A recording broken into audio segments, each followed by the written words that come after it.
May 1942. On RAF bases across Britain, aircrews sit nervously in their briefing rooms, every available chair filled. From frontline squadrons to operational training units, all experience levels have been summoned, even student pilots who haven't yet completed their courses. Rumors say something big is coming, bigger than anything they've ever experienced before. The rooms fall into hushed silence as commanding officers enter with maps of Europe. The aircrews listen in disbelief as an audacious plan is laid out before them. One night, 1,000 bombers, Germany's third largest city, just 90 minutes to get in and out. Some of the men turn a little pale. It sounds like a one-way trip if they've ever heard one. Even Prime Minister Churchill is expecting losses of up to 100 aircraft. If they can pull it off, it'll be the largest bombing raid in history. If not, it won't just spell the end for RAF Bomber Command. It'll be the end for them all. Background and planning. In May 1942, RAF Bomber Command faced a critical moment. After 2.5 years of war, its effectiveness was being questioned at the highest levels of British leadership. Bombing accuracy had proven to be inconsistent at best, and now there were growing calls to break up the force and divert its resources to other urgent theaters, particularly the Battle of the Atlantic. Air Marshal Arthur Bomber Harris, recently appointed as Commander-in-Chief, knew he needed something dramatic to silence the critics in the War Cabinet. He decided the best way to prove the value of strategic bombing would be to carry out a raid so massive that it would demonstrate beyond doubt that it could be a decisive weapon. Initially selecting the strategically vital German port city of Hamburg as his target, the seeds were sown for Operation Millennium, the first 1,000-aircraft bombing raid in history. However, assembling a force capable of carrying out such a large-scale mission proved to be easier said than done. The RAF's frontline bomber strength consisted of only around 400 aircraft, mainly twin-engine Vickers Wellingtons. At the time, just 4 operational squadrons were fully equipped with the brand-new 4-engine Avro Lancaster heavy bomber. Undeterred, Harris began gathering every operational aircraft he could find. Frontline squadrons were ordered to prepare all their spare aircrew members and aircraft. But this alone wouldn't be enough. In a controversial decision, Harris turned to Bomber Command's operational training units, ordering them to commit every aircraft capable of reaching Germany. This was a massive gamble. While the unit's instructors were usually ex-operational airmen on rest tours, the rest of the crew members would be made up of those still undergoing training. Indeed, 49 aircraft would need to be flown by pilots yet to complete their courses. Prime Minister Winston Churchill was under no illusions about the costs it might incur, telling Harris that losing up to 100 aircraft would be acceptable. Eventually, Harris gathered the enormous aerial armada needed to carry out the raid. 602 Wellingtons would form the backbone of the force, supported by 131 Halifaxes, 88 Stirlings, 79 Hamptons, 73 Lancasters, 46 Manchesters, and 28 Whitleys, a total of 1,047 aircraft, representing more than 2.5 times the largest number of bombers the RAF had ever sent out on one single night. Harris's planners worked frantically to devise new tactics for such a huge force. Traditional bombing operations had allowed 4 hours for just 100 aircraft to attack their target. Now, speed was of the essence. Intelligence showed that the German night fighter controllers could direct up to 6 interceptors per hour in each defensive zone. In order to overwhelm these defenses, they would need to get 1,000 bombers in and out of the target area in just 90 minutes, or risk becoming sitting ducks for the Luftwaffe. It was a tempo of attack unlike anything seen before in aerial warfare, a challenge that would require revolutionary thinking. The bomber stream. In the early years of the war, RAF bombing raids had been slow, dispersed affairs. Bomber crews would depart individually or in small groups, taking different routes to the target over several hours.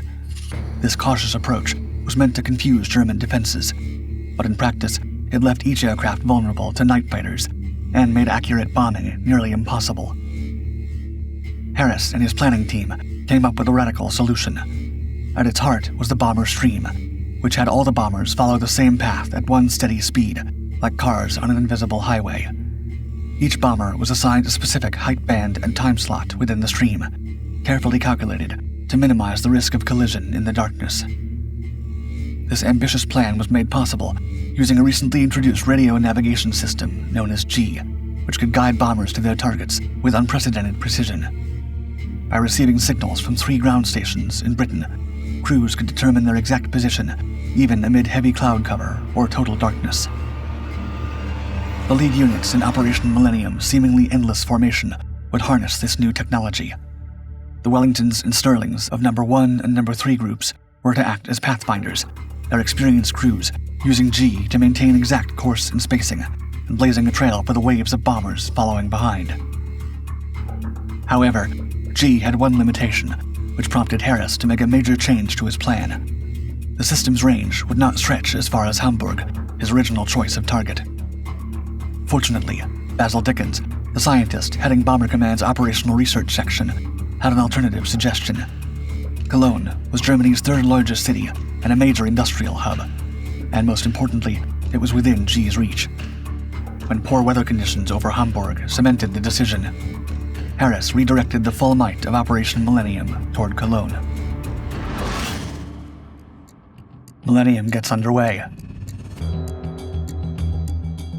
As the afternoon of May 30th, 1942 drew to a close, airfields across Britain hummed with activity.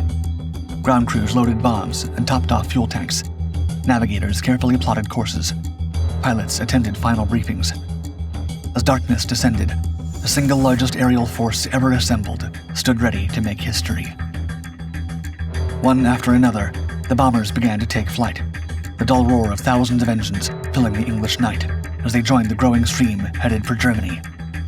The tension inside the cockpits was palpable, with many men inside never having flown a combat mission before.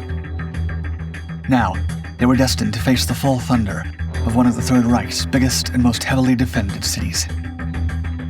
Fortunately for them, the 1,000-bomber formation wasn't acting alone. As part of the carefully coordinated plan, 113 additional aircraft were dispatched on so-called intruder raids, specifically targeting German night fighter airfields to keep enemy fighters grounded or distracted while the main force carried out its attack, limiting the Luftwaffe's capability to launch an effective defense.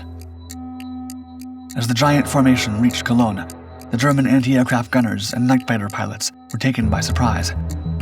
Instead of isolated bombers popping up over several hours as usual, they found themselves unexpectedly facing a relentless flow of aircraft.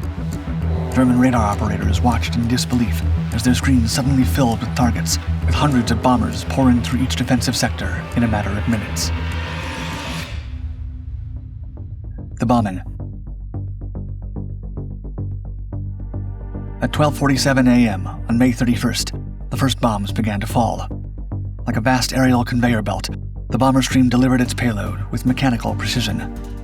Wave after wave of aircraft passed over the city, their bomb bays opening to release high explosives and incendiaries. The carefully planned sequence saw 868 aircraft bomb the main target within the 90-minute time frame, releasing 1,455 tons of bombs. The city's population huddled in air raid shelters as their world burned above them. 2,500 separate fires erupted across Cologne, with 1,700 of them classified by German fire brigades as large. The hard work of the brigades and the city's relatively wide streets prevented the flames from combining into a firestorm, but the damage was still devastating. While the only military installation hit was the flak barracks, many civilian areas were reduced to rubble. Meanwhile, as Churchill had predicted, Operation Millennium did not come without its price for the British, though it was not as high as he had feared. The RAF lost a total of 41 aircraft. 22 went down over or near Cologne itself. 16 were shot down by anti-aircraft fire, 4 by night fighters, and 2 lost in an unfortunate mid-air collision. Among those lost was Flying Officer Leslie Manzer. After his Avro Manchester was hit, he managed to maintain control of the burning aircraft long enough for his crew to bail out, sacrificing himself in the process. His extraordinary courage was later recognized with the posthumous award of the Victoria Cross, Britain's highest military honor. Despite their more experienced crews, the initial waves bore the brunt of enemy fire and suffered the heaviest losses. As the raid progressed, Cologne's defenses became increasingly overwhelmed. so the training aircraft and student pilots in later waves had a better survival rate. As the final bombs fell and the last aircraft banked away from the burning city, the bomber stream made its journey home, cautiously navigating over hundreds of miles of dangerous occupied territory through the pre-dawn light before they could make it back to their bases in England. Impact. The morning light revealed the true scale of Operation Millennium's devastation. Over 45,000 Cologne residents had been bombed out of their homes. Between 135,000 and 150,000 of the city's nearly 700,000 people fled in the raid's aftermath. Though the intensity of the bombing led to more than 5,000 civilians being injured, remarkably, fewer than 500 lost their lives. A testament, perhaps, to the effectiveness of the city's air raid shelters. The material destruction was staggering. Of the 12,840 buildings hit, 2,560 were industrial or commercial structures. Among the rubble lay 7 official administration buildings, 14 public buildings, 7 banks, 9 hospitals, 17 churches, 16 schools, 4 university buildings, and 6 department stores. The raid had achieved its goal of proving that Bomber Command could deliver a devastating blow to the heart of Nazi Germany. Nevertheless, one iconic building refused to succumb to the British bombs. Cologne's Great Cathedral, the largest in Northern Europe, and the tallest twin-spired church in the world, withstood multiple attacks, standing defiant in the heart of the inferno. Indeed, when British war correspondent Alan Moorhead entered Cologne sometime after the attack, he observed that, even for those who knew the city well, it was the sole recognizable feature that could be used to navigate, commenting, quote, "Everyone fixed his eyes on the cathedral and used that only landmark as a guide across the rubble." Back home, the British press was ecstatic, with the scale and success of the operation dominating headlines across the country's newspapers. The Daily Express proclaimed, quote, "the most gigantic air raid the world has ever seen." The Times noted that aircraft had arrived over the target every 6 seconds, describing them as, quote, "waiting their turn in the queue." Meanwhile, the news of the world focused on the devastation, reporting, quote, "no part of the city escaped, and the heavily damaged areas total some 5,000 acres, equal to an area of nearly 8 square miles. The old town has gone." Yet for Bomber Command, the raid's success went far beyond the physical destruction. In a single night, they had gone from a force conducting small-scale raids into one capable of causing severe devastation on a whole new level, even deep in German territory. In particular, the new bomber stream tactics had worked better than anyone dared hope. Despite the unprecedented number of aircraft involved, there had been few casualties through collisions. The German night fighter defenses had been overwhelmed, just as planned. Most importantly for Harris, Operation Millennium had secured Bomber Command's future. The raid's publicity value confirmed the force's status as a major weapon in the Allied arsenal.